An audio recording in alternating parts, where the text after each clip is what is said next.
Welcome to Insider Events, Financing a Sustainable Future, creating broad-based economic prosperity in partnership with Bank of America.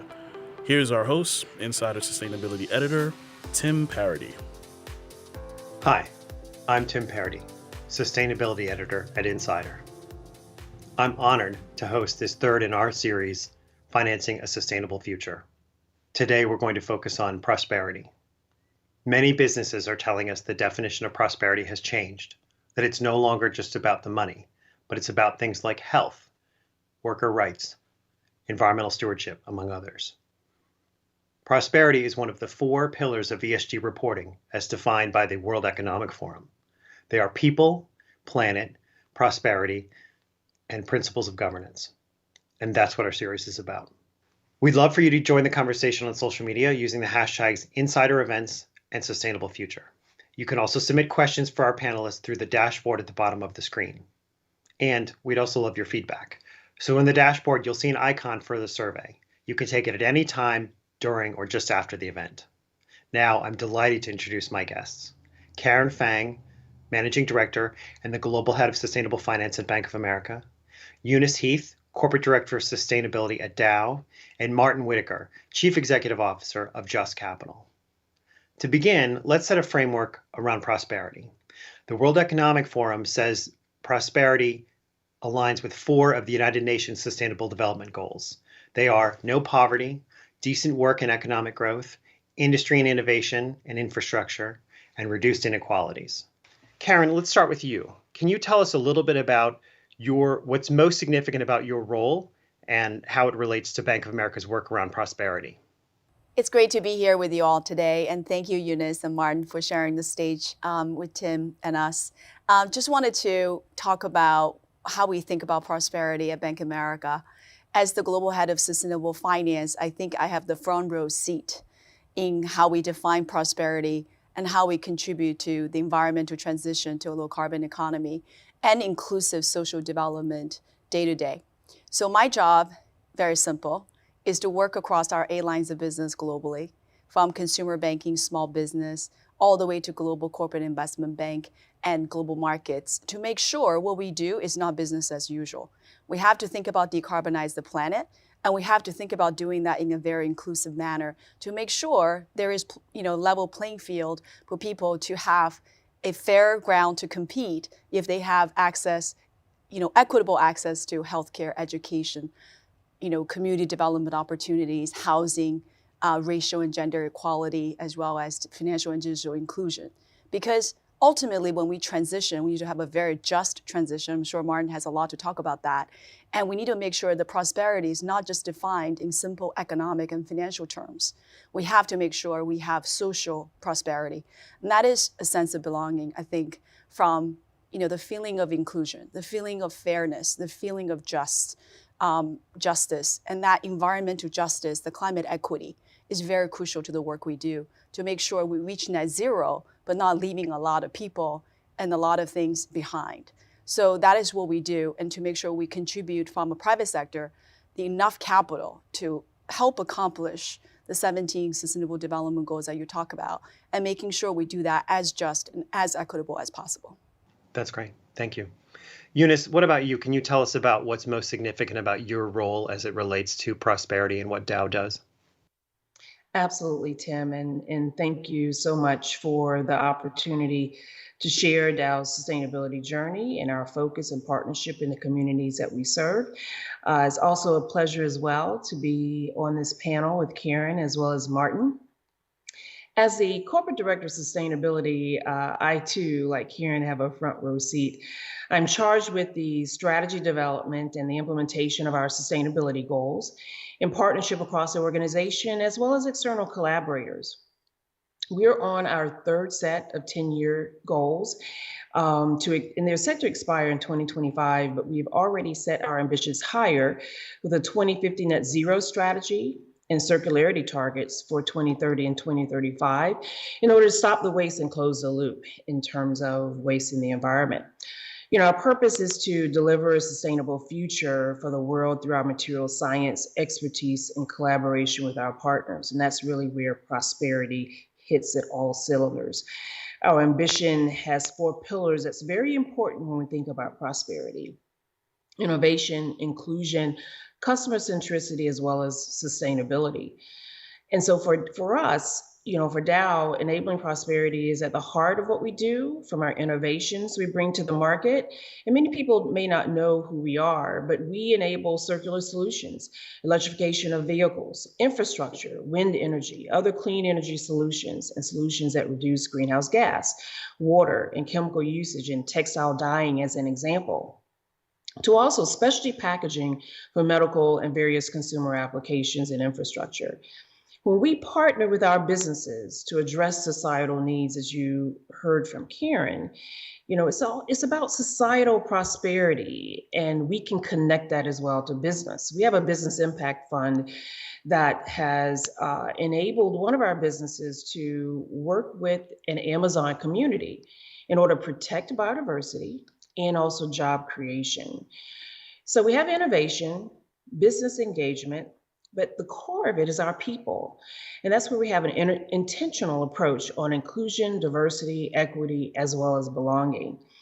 And just one example, having inclusion practices for our employees, like a paternity leave of 16 weeks, is significant to enable our employees to as well address their own flexibility and the needs of their family. It's about enabling prosperity internally within the company, as well as partnering externally to enable prosperity. Great. And Martin, what about you? Thanks, Tim. Great to be here, and also echo what Karen and Eunice said. Just wonderful to be part of this conversation, a very important one. Just as a nonprofit, and we are all about trying to use business as a powerful lever to build a more just economy, and through that, a more just society. That's our goal, and frankly, that's not achievable without a widespread sense of prosperity and what that means. If you go right back to the beginning of Just Capital, perhaps listen to our chair, Paul Jones's TED Talk in 2015. He talked about the importance of humanity in business and about a pathway to opportunity. And that's really what we're talking about here. At Just, we capture the voice of Main Street on what being a just company means. And I'm also very proud to say, as an aside, that Dow and Bank of America are both number one in their sectors and part of the 2022 Just 100. But it really means a company that creates value for all of its stakeholders. That's how businesses succeed today. And I think when we think about prosperity, you can interpret that that way. It exists at an individual level through our survey work, our polling, our focus groups. We hear people talk about what that means to them, being able to put food on the table, being able to create a path for upward economic mobility. It's also about their mental well-being, their mental health, and how people are treated in the workplace. Increasingly important element of human capital now. But we also hear about a wider level, perhaps system level sense of prosperity. Prosperity within a community, within a company, within a country even, or if you talk about climate change, for the planet. So I think we think about prosperity as sort of showing up in many different ways in how we as individuals and how companies and the private sector as a whole really can make that a reality. Prosperity is a state of being, but it's also a hope for the future. And I think if people have that and see that, we can continue down that path. That's great. I appreciate that. We've heard sort of from each of you your definition of prosperity, but maybe just quickly, if just to sort of sum it up before we really dig in, what would you say is maybe the most notable change in how prosperity, the definition of it, has changed? I'll start with you, maybe Eunice. I think with the pandemic and the racial tension and unrest that has occurred over the course of the past couple of years, everyone is redefining what prosperity means to them. Everyone is redefining what success looks like for them and what does it mean to thrive, especially from an economic and a well-being perspective. And for us, as I shared with you, the purpose that we have at Dow, to deliver our purpose means it is our responsibility as a global citizen to partner and to drive change and to enable humanity to thrive for many, many generations to come. The Great Resignation is a big reveal that people are not afraid to leave their demanding jobs, right, for other opportunities that support their well-being needs as well as their flexibility. And I shared with all of you at the top of our time here together that I had to take a personal decision to move from Philadelphia to Florida to help my mother because she has Alzheimer's. That's a personal decision, but I'm also still getting the job done, and I'm working for a company that is supporting that flexibility in order for me to do what I need to do day in and day out, personally and professionally. And that's leadership, that's inclusiveness, that's belonging, that's enabling flexibility. So the Center for all public and private institutions is our people, is our culture, in which we must foster inclusiveness, equity, diversity, as well as belonging. And for us, we can't tackle the world's sustainability challenges without cultures of inclusiveness and people with the skill sets at all levels to drive innovation, financial discipline, and leadership. So I'm very proud to work for Dow for 31 years and also very proud that we're one of the just companies and third year straight, and certainly in our sector. And it's about making sure that we are paying a fair and livable wage, investing in our workforce, training, protecting worker safety, as well as providing benefits that enable work-life balance. That's great. And Martin, since we were just talking about Just Capital again, what about you if you sort of had to sum up how you think prosperity has changed?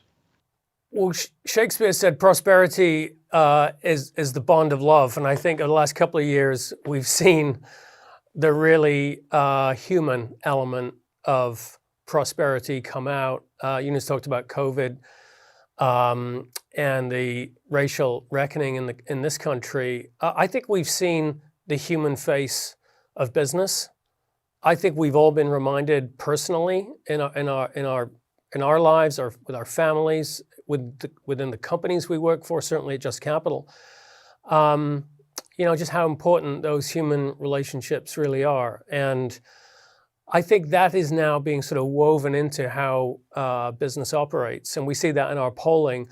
Workers, which basically captures all the things that through our focus groups and our polling are included under that sort of category of stakeholder, was way more important last year than ever before.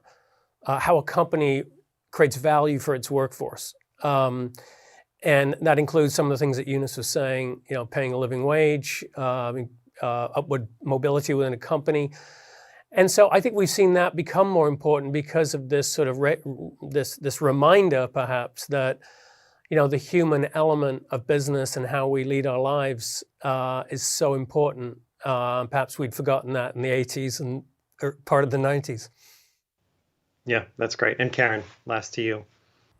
Yeah, so I think as we discussed earlier, I definitely think the definition of prosperity has gone from the economic prosperity to social prosperity, the sense of belonging, the inclusion, the access to basic services, and really, equality throughout, right? By racial, by gender, and inclusion, all the services, digital, financial inclusion. These are really important. These really help bring prosperity on the economic and financial level. But I do think environmental sustainability is kind of coming into the definition of prosperity as well, because we do live on this planet. And if your homes and your communities, really get destroyed or get hurt by climate change, you really do not have any social and frankly environmental infrastructure to achieve that normal sense of prosperity. So that is really important as well. So it's economic, it's social prosperity, but also environmental sustainability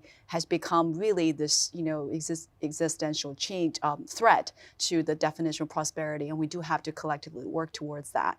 And that really gets summed up in the stakeholder capitalism. More and more companies are living by, right? So it's not just shareholders, Tim, as you were talking about before. It's really your employees, right? That's your number one asset, as Eunice said, and it's your communities, and it's also your clients. Just this entire ecosystem has to live with the evolving definition of prosperity. Hmm. No, that's great. And it's quite a change, as we've indicated, from the Milton Friedman days of the company's only social responsibility to shareholders, right? So what's so interesting about this is all the things that you've said, but it also makes me wonder, how do we guard against this becoming just talk? How do we, it sounds really great, right? It's good for companies to message on this, but how do we make sure that there's sort of proof in the pudding? Maybe I'll start with you, Martin. What do you think is sort of the best thing to guard against that? Yeah, it's a great question. I think over the last couple of years, we've seen stakeholder value become more important. We've seen a growing level of sort of mistrust, cynicism. And I think some of that is quite healthy, to be honest. I've been in the sustainable finance world for 20 odd years. And I think, to add more discipline to our thinking, to answer the question you just asked me, how do we know it's real? How do we know we're actually creating outcomes that are meaningful here? What is the true link to business performance? Those are very healthy questions to be asking. And you can't answer them without real data, without knowing what companies are doing. And part of the reason why Just Capital exists is to try and bring an objective scorecard or a ranking or a tracker for what companies are really doing across the stakeholder issues. But to me, it's about building trust. If you look at how trust in markets, trust in finance, capitalism has evolved over, 100 and odd years, it's gone through various cycles. We're going through another cycle right now. For us to trust that companies are really walking the talk on stakeholder performance, you have to measure it. You have to really be honest about your performance. I saw a poll recently with, I think it was Harris, one of our polling partners, that over 50% of CEOs think their own companies have been guilty of greenwashing. So, I think we're at a point now where the stakes are very high, no pun intended. These are real business issues. There's widespread prosperity and the health of the planet at stake. And so we need to know, how are companies really performing? What's working and what isn't? And then how do we tell a story and create a narrative so that our stakeholders trust us? And once you begin to establish trust, then value creation becomes possible. And I think most CEOs who are strong in these areas, they understand that. And their companies are walking the talk. And trying to create and build those sort of cycles of trust is now, the next barrier. That's interesting. Eunice, I imagine with all the complex work that Dow does with things like resins and industrial materials that allow other companies to make things, that there would be quite a risk if your company didn't, quite a risk to people and to the environment, if your company sort of didn't live up to these principles. How do you make sure that it does? Very good question, Tim. And just to echo something that Martin just said, it's about building trust. And, you can have a strategy and commitments, but if you don't have the actions behind it, and to be able to be very transparent with the outcomes that you're delivering, that's whether it is on safety or innovation or what we're doing in the inclusion space, how we are decarbonizing our assets, how we're addressing circularity. We have to be able to be very transparent externally. And so let me just give you a couple of examples. And first, let me just say that our core values for Dow have not changed over many, many decades. And we'll be celebrating 125 years as a company in just a couple of short weeks. And so our core values are respect for people, integrity, and protecting people and the planet. That is essential to who we are. And that is essential to what Team Dow focuses on day in and day out. And, our performance actually is measured against environmental outcomes, innovation, customer collaborations and outcomes from customer experience, as well as inclusion. And that is baked in our performance. So, when we are, driving our strategy, whether it's safety, reliability, or sustainable operations, or innovation, collaborations, it hits the bottom line, but it's also at the core of our DNA. We recently published a blueprint for product safety because you talked about harmful consequences for people in the environment. And we take safety very, very seriously. And this is safety around the innovations, the products, and the processes we have in our portfolio. And it's based on a research of more than 200 or so specialists in our global chemical and end-use regulations, product stewardship, and toxicology. We're making great strides in environment, health, and safety, education as well, throughout Africa and Middle East. So we don't just keep this knowledge to ourselves. We share it across the ecosystem to make sure that everyone is building up their understanding and knowledge around safety. The broader definition of prosperity, as I said, is baked in our strategy and our DNA. We partner with many partners from NGOs, governments, customers, and academia as we're focused on delivering positive impact in communities. For us, it's really about making sure that we are addressing all of the stakeholders, and it's not just about the bottom line, but it's ensuring that prosperity is widespread. That's great. Karen, I'll ask you at Bank of America, what steps do you take to make sure that prosperity can reach into sort of low and moderate income communities and even developing economies? Sure. So we talked about this notion of just transition. So when you look at climate change, I think the impact on low and moderate income neighborhoods and communities, that impact is asymmetric. If you look at emerging markets that have a huge amount of budgetary gap, just from, normal sort of growth versus, expense, keeping their population, towards the journey of prosperity, right? And on top of that, COVID had really exacerbated a lot of the funding gap in emerging markets. And on top of that, we need another, I think the research says we need another $750 billion per year for the emerging economies. It's still climbing the ladder of economic growth and prosperity to actually accomplish the decarbonization goals that we set for mid-century. It adds another $750 billion. So together, you're talking about $1 trillion plus gap in funding. So all of that cannot be accomplished by public sector funding alone, by the multilateral development banks, including the World Bank. We have to really do more from the private sector, from the nonprofit sector, right, to actually kind of contribute to that funding gap, to make sure we bring climate finance dollars from international capital markets to those geographies. Serving low and moderate income communities at home is also just a very, very important first step, because this is the community that we serve. When I look at Bank of America, a third of our financial centers are in the low and moderate income areas.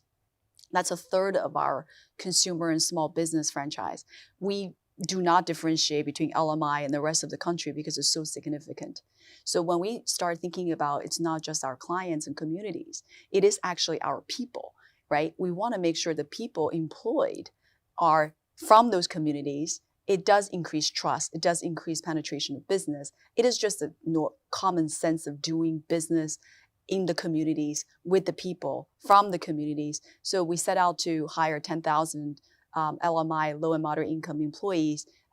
We set up a 5-year goal. We achieved that in 2021, really 2 years early. So now we set another goal to hire another 10,000 low and moderate income area employees by 2025. I'm sure we'll probably accomplish that goal, ahead of schedule again. I say that not to say, well, we're doing these things and that's, we're just going to rest on our laurels. It's really one of many initiatives. I mean, we're working with 110, for example, to upscale, hire, and promote 1 million Black Americans. As an AAPI, as someone who's running our Asia Leadership Council at the bank, we have a lot of different initiatives to help AAPI community, Asian American, Pacific Islander community, to actually have access to business opportunity, have access to mortgage, have access to loans, because we believe in the playing field that we're talking about, to level the playing field, to make sure people have equal access. So there's a lot of different things that we're doing, from recruiting, from serving the communities, from providing capital, because ultimately we're a bank. We want to make sure they have access to capital for everything from, obviously healthcare, education, for business, for supply chain financing. We want to support minority and women-owned businesses supply to Fortune 500 companies in a more, sort of focused manner. Those are all, good initiatives. I'm sure we can do more. I'm sure we can do better. But those are progress that we can show our teammates that we're committed to that, and we want to bring more financing and capital to those important causes. That's great. Thank you. So sort of continuing on this theme of bringing prosperity to marginalized groups and areas, some of the statistics that I'm sure you're all familiar with are just staggering in terms of, I'm thinking of African Americans who have on average, 10 cents for every dollar a white family has, or thinking of Native American groups, or even people who are unbanked or underbanked. The Federal Reserve tells us that something like 5 to 6% of people are underbanked. It's 5 to 6% of people are unbanked and 13% are underbanked. So, Eunice, can you talk about some of the ways that the private sector, that specifically what you're doing at Dow, to bring prosperity to these marginalized groups? Yes, thanks so much for the question. One of the things that we're doing as a part of our, it's called Dow Acts, it's focused on advocacy, community, and talent. And I'll focus on the talent piece for a moment. We established a fund that we are supporting our historically Black colleges and universities. We have 5 HBCUs that we are partnered with to develop the next generation Black talent and PhDs. If you know about the leakage with regards to the number of students that do not further advance to get their bachelor's degree in engineering, but then also go on to get their PhD in chemistry or engineering or other STEM careers, is significantly challenging as we think about the diverse workforce we need for the future. So we established a Dow Scholars Undergraduate Research Experience, and this is a program that creates opportunities for undergraduate students to access research experiences and engage with Dow R&D mentors and resources, and encourage them, enable them to pursue research careers and graduate education. This particular research experience is also something that we've put in place in 2 universities as well in Brazil. And it's really all about connecting the students with undergraduate research opportunities so that they can see that they too can also achieve higher order education, which when we think about the sustainability challenges the world faces today and tomorrow, we're going to need that diverse workforce, their different way of thinking and problem solving in order for us to address those challenges. And so that's the way that we are advancing sustainable solutions. That's the way that we are one part of building inclusive communities as well. Another example I thought I'd bring to the table when we think about marginalized communities, we have this project called Project Butterfly. And the purpose of this project is to tackle poor waste management in South Africa through innovation, education, and action, and demonstrating that plastic is too valuable to be lost to waste, and drive awareness about the importance of keeping our environment waste-free. We're working in partnership with government agencies, local recyclers, communities, and NGOs. And to date, about greater than 8,000 children have participated in South Africa, Kenya, Nigeria, Ethiopia, and Algeria, with greater than 200 becoming ambassadors for social enterprise. So bringing social prosperity to a large array of children and families. And we've also invested in Africa's future. So our collaboration with Mr. Green Africa has already enabled the collection, recycling, and reuse of plastic waste across Africa. So our investment in Recycle Innovator will scale the solutions, tackle the waste in the continent, and further support the lives of collective communities. When you educate, when you collaborate, when you invest, and you enable new markets and jobs, that is prosperity. Interesting. Thank you for that. Karen, when we talk about marginalized groups and the sort of unbanked and underbanked, what steps is Bank of America taking to try to reach into these areas? For sure. I think as a company, we obviously have a lot of things that we have done that we think are helpful for the underserved communities. So when we think about these recruiting, when we think about, Eunice talked about HBCUs, we're very proud to actually team up with a very large group of HBCUs, but also Hispanic serving institutions as well, to make sure we recruit and we help those students become successful business leaders of the future. Because ultimately, people is the number one asset, and that is how we actually accomplish prosperity, with those bright minds and with those determinations. So that's important, recruiting, right? When you think about a lot of the initiatives that we announced in the $1.25 billion Racial Equality and Economic Opportunity Initiative, a lot of that is for that, and for recruiting, for hiring employees, to train them, to make sure we provide telehealth and healthcare access, childcare. We are one of the first companies to announce, $25 minimum wage. I think we have a pretty healthy diversity ratio across all levels at the company, by racial and by gender. But I will leave that aside for a second and talk about we as a bank, as a financial service institution, as one of the largest banks that's doing sustainable finance in the world. We just announced this in our annual report. We accomplished $251 billion of sustainable finance activity, way ahead of our sort of 1.5 trillion 10-year goal. So the run rate is 150 billion, but we did $251 billion last year, not because we are great, but because the market is growing, because the focus on sustainable finance is growing, and because of this intention, because of this corporate DNA of responsible growth that we have repeated really for the last 12 years. But we actually believe it, that this is responsible growth will lead to prosperity. So one thing I would want to talk about is to say, as a bank, right, away from Dow and the other corporates that focus on their respective sector, we do have an important role to play to connect the supply and demand of capital in the most important places that needs to flow into environmental sustainability, needs to flow into social prosperity. So what we're doing very intentionally is to design capital markets with more humanity and with more purpose in mind. We do believe purpose and profit can go together. We do believe the investors need more help packaging the different solutions, different bonds, different equity instruments to access all the initiatives that Eunice is talking about, Martin is talking about, that we've been talking about. So very, very quick, rapid fire sort of examples are the COVID social bond that we brought in May of 2020 for Bank of America. So we could turn those proceeds into underserved sectors, whether it's not-for-profit, hospitals or assisted living facilities, PPE manufacturers at the time. And we went on to underwrite. We did $1 billion issuance ourselves. It was the first time a large corporate that issued a COVID healthcare-themed social bond.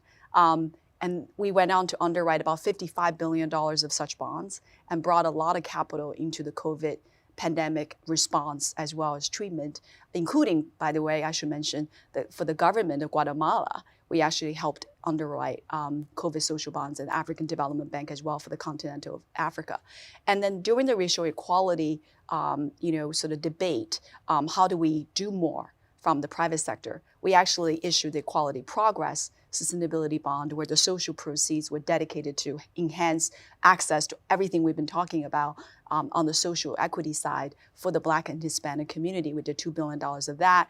In 2020, we issued another one from Bank of America Corporation. In 2021, this time we actually included the AEPI community as well. Very proud to say that we're actually underwriting for several large companies, similar themed social bonds and sustainability bonds that are really looking to enhance, sort of equality and inclusion for the minority communities. So very proud of that role that we play, that's both a principal but also an agent of private sector capital flows into those important causes.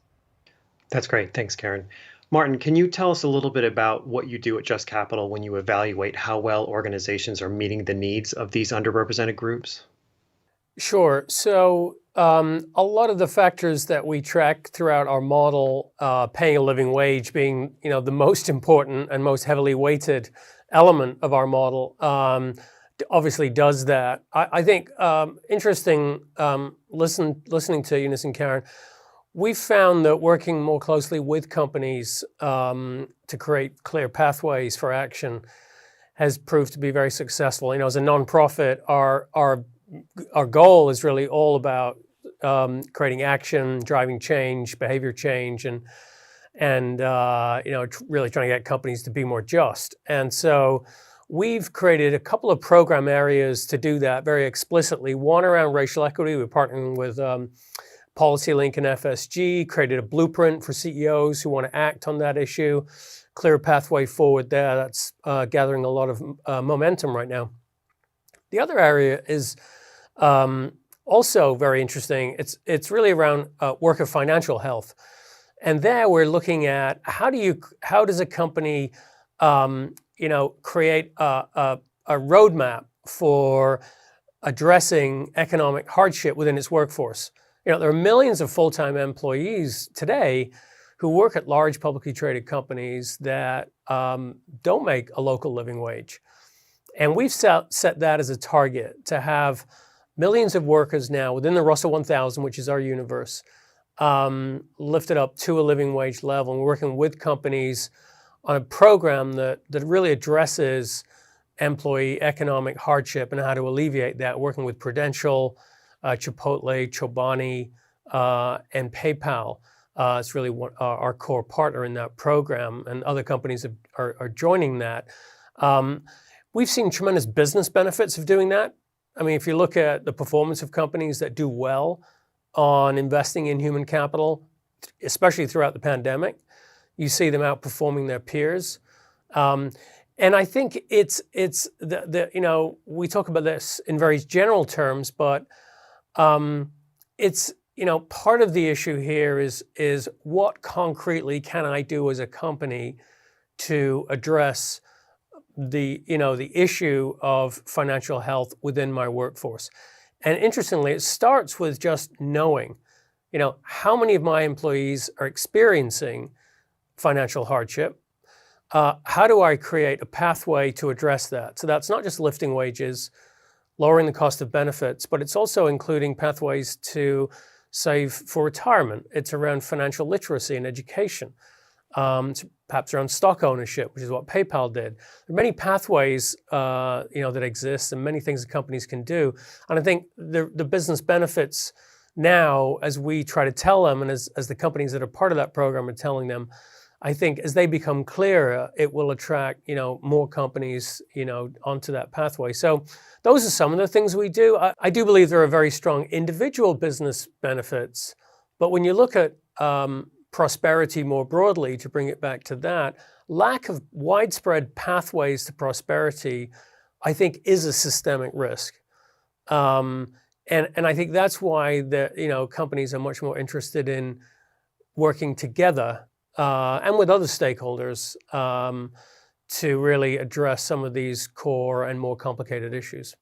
That's interesting.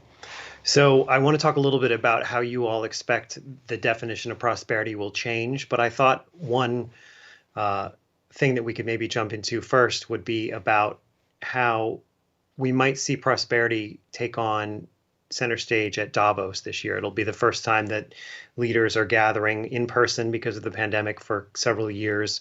So I imagine, given the inequities that the pandemic has laid bare, that we'll see a lot of discussion about this. What kinds of things are you hoping to come out of Davos?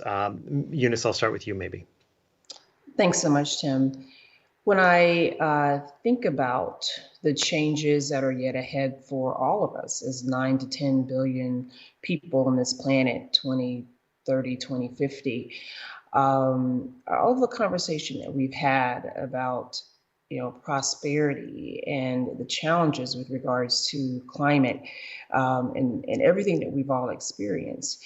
Within the climate discussion, we're going to need the elevation of water access as well as water quality needs. That has to increase. We're making technology investments and transitions as we decarbonize assets around the world, and you can't decarbonize without thinking about what does that mean in terms of water access and water quality. And we're a member of the Water Resilience Coalition, and we also support Women for Water, which addresses net positive water and water inequities and empowerment of women. And we're going to all have to think about what does this mean in the future in terms of water scarcity and water access and quality. I also think that there is going to need to be an emphasis on the development and retention of diverse talent in science, technology, engineering, and math education from kindergarten to career. Most people don't think that you need to talk to a kindergartner about problem solving in math, but that's where you inspire, that's where you engage. These are opportunities from technicians to supply chain, finance, engineering, to PhD, and everything in between. And the time is now for us to collectively really get serious about stopping the leakage of diverse talent from graduating with engineering and other STEM degrees. We have to stop that now.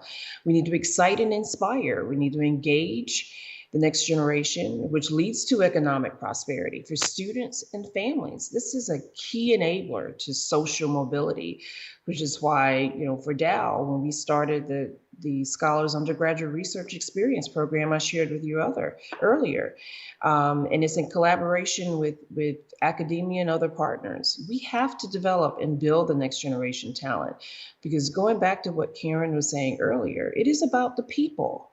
And it's about humanity and ensuring that we're enabling and building the skill sets and enabling prosperity across a wide spectrum. That's great. Karen, what about you? What do you hope to see coming out of Davos? Yeah, so it will be interesting to do Davos in May, so I'm looking forward to that. I definitely don't have to bring my snow boots anymore, so that's exciting. But I think it really kind of boils down to two things for me. And frankly, in the last 2 years, we've been working at it, and it would be really nice to kind of have everyone back together and talking a closed setting, which is really decarbonization costs a lot of money, right? It really does cost a lot of money. And the multi-trillion-dollar sort of investments that's needed every year between now and 2050, as well as this emerging market funding gap that we talked about, which is even harder to really solve because they don't have the access to international capital markets, to that trillions and hundreds of trillions of dollars that's pledged to net zero and investing in such things. So how do we really decarbonize sort of, the world by help incubating and at a very fast pace of these technologies that are super crucial for every industry sector, whether it's looking at, hydrogen, whether it's looking at long duration energy storage, carbon capture and sequestration and use, looking at, just EV and broad EV infrastructure, right, to make sure that the batteries within is actually got a good controlled life cycle emissions. The examples go on and on, biofuels, the sustainable aviation fuels. We have to really do something quickly between the public and private sector to make sure we reduce the green premium as quickly as possible, such that more of these things become wind and solar, which in large parts of the economy and global economy has become break even with fossil fuel technology, right? And then turn it to the second focus, which is emerging markets. How do you just do that to bring more capital there to leapfrog? You think about financial technology, fintech, right? You look at Africa, you look at Asia, look at LATAM. They were able to leapfrog telecom infrastructure to really use fintech and mobile phones to access financial inclusion. Can we do this again in environmental inclusion to make sure they can have, whether it's community solar, whether it's community renewable energy deployment, EV charging, at a faster pace before their normal grids and normal fossil fuel infrastructure is frankly not really far reaching enough? Can we leapfrog that to bring cleaner and cheaper energy to those continents and emerging markets? I think those two focuses will be really important so we can have cheaper green technology and we can make sure this cheaper green technology is everywhere in the globe and we can leapfrog and provide energy access and transition to all the economies. That's great. And Martin, what about you? Do you have a sort of a Davos wish list? Anything you'd like to see come out that shows that we're really going to get ahead on this issue of prosperity? Davos's biggest challenge is trust. How do people really see, how do they believe that there will be real action and real accountability? And, I think it's, to me, we know what the issues are. We know enough about what the issues are and what to do. Business has shown it knows what to do. And I think by working with government and other stakeholders, we can create clear pathways to make progress on all the issues that we've been talking about. But if you don't have faith that capitalism, that the stakeholder model is actually going to be real, and that there'll be real action and real accountability, if you don't believe that, then we just keep going down around the cycle. In our focus groups, in our polling across America, we go to Dayton. We don't go to Davos. We go to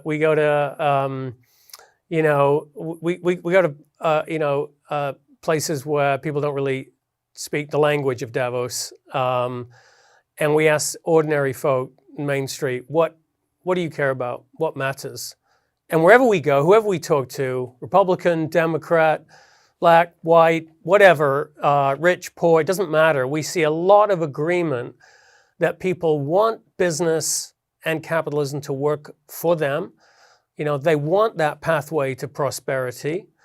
And we have a lot more in common than meets the eye, than we're led to believe if you're on Twitter or on the media. So I think I have a lot of hope and faith that we can come together and actually figure out what this next generation of business and capitalism looks like.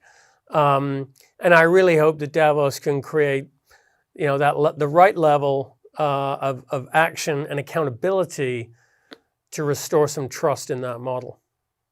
That's great. I'd love to ask each of you what you think about when you think about how prosperity might continue to evolve. So maybe, Karen, I'll go to you first. Do you have any sort of sense of how that might change? We talked about things like shelter, food, healthcare, clean air, clean water, all these many factors that now are a part of that. What's your sense of how it might evolve? I really think it's multifaceted, as we talked about. It is about money. It is about wealth, right? It is about access to the services that can help you build wealth. But I do think that social prosperity is very important as well. So you have the freedom to choose. You don't want to feel like you have no freedom. You are stuck in doing what you need to do to put food on the table. Environmental sustainability, I would say prosperity is very important as well, to think about, your community has what it's needed to prepare for that, to transition, to be more resilient around that. But last but not least, this mental and social and emotional well-being is so important, and it's still not talked about enough. And I think we all need to feel that sense of stability in our emotions and in our mental state. And that really does take a lot of stakeholders to come together to work on that more. That's great. And Martin, same question to you. How would you think that this might evolve, the definition of prosperity? Well, I totally agree with what Karen just said. So all of those things.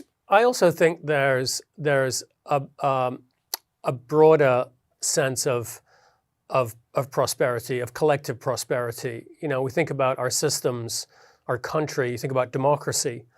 We think about prosperity existing in order for us as individuals to thrive, to have that opportunity.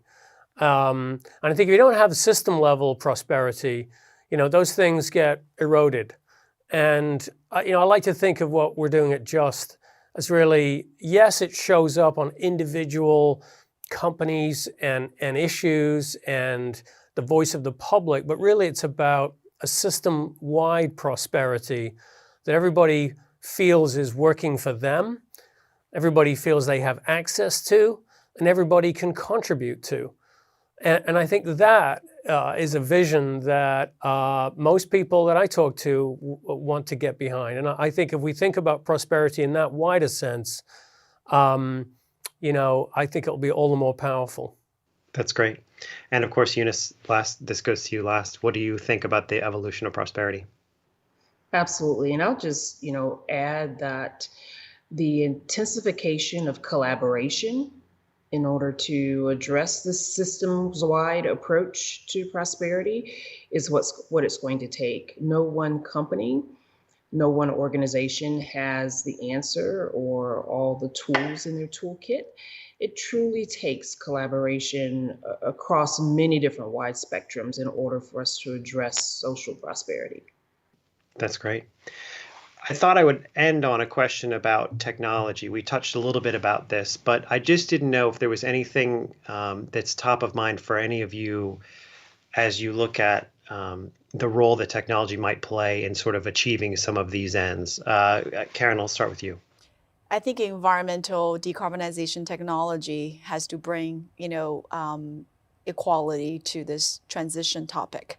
And I think that's, again, for all the communities and all the countries, developed or emerging. I think there's tons of environmental technologies that we're betting on. We know many of them will fail. We know only a handful will succeed and are able to be scaled. But I think we are betting $1.5 trillion our capital and our clients' capital in the next 10 years on a lot of these crucial technologies. I do think in the social category where we are spending 500 billion out of that 1.5 trillion, whether it's healthcare, education, different types of affordable housing and greener and cheaper affordable housing, all of those building materials, power installations. There's a lot of different things that are going to have to make those social access cheaper and more affordable as well. So we are going to do our very best, try to invest and pour more capital into those. That's fascinating. Eunice, what about you in terms of maybe technology and how this might help achieve these ends that we're seeking?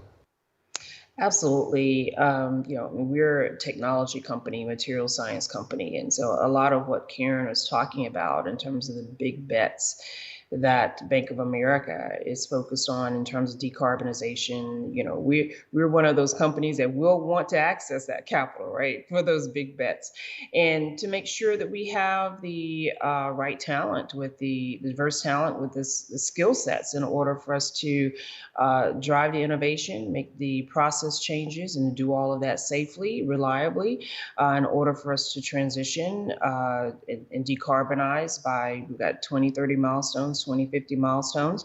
And also as we, bring in, bio-based feedstock, post-consumer recycled waste feedstocks into our manufacturing processes to drive more circular solutions. So technology is the name of the game, and how we connect in all of the academic partners for talent acquisition and development is what will certainly enable more opportunity for many, many decades to come across many spectrums for students and employees to reap the benefits of the just transition. But it has to be intentional, and we have to collaborate and partner to make that happen.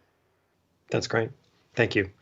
Martin, last to you, technology and sort of how that might help us achieve some of these goals. It's a foundational question, I think. Technology can be put to good use or bad use, depending on the user and their intentions. I think, Eunice and Karen have identified some very good ways technology can be put to use to address major environmental challenges, health, education, so on and so forth. And I think those are crucial. I think we are coming to terms as a society with some of the implications of technology. And for example, social media, what implications is that having on mental or emotional prosperity, especially among young adults, teenagers?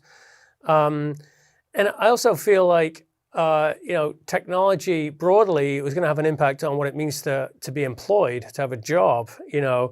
If you think about the future of work and what does that look like, if we draw a lot of our prosperity in traditional terms, in terms of like, the job we do and the money we take home, that might change for many, many people with technology being put to use over the next few decades.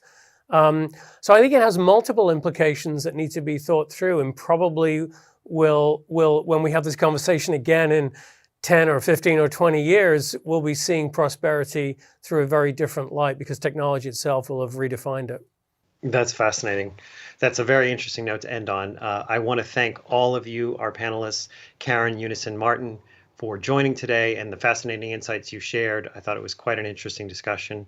I also like to thank our presenting partner, Bank of America. And it's clear from the discussion that we had today that the definition of prosperity has moved beyond just the Gordon Gekko version, right, of greed is good, but it's something much broader now, just something that we hope to see more of, I think. And it's something we'll continue to follow closely at Insider. And just a reminder to share your thoughts about the events with the hashtags Insider Events and Sustainable Future. And in a few moments, we'll have a survey pop up on your screen, and we'd love to get your feedback so we can continue to improve. Thank you again for joining us, and have a wonderful day.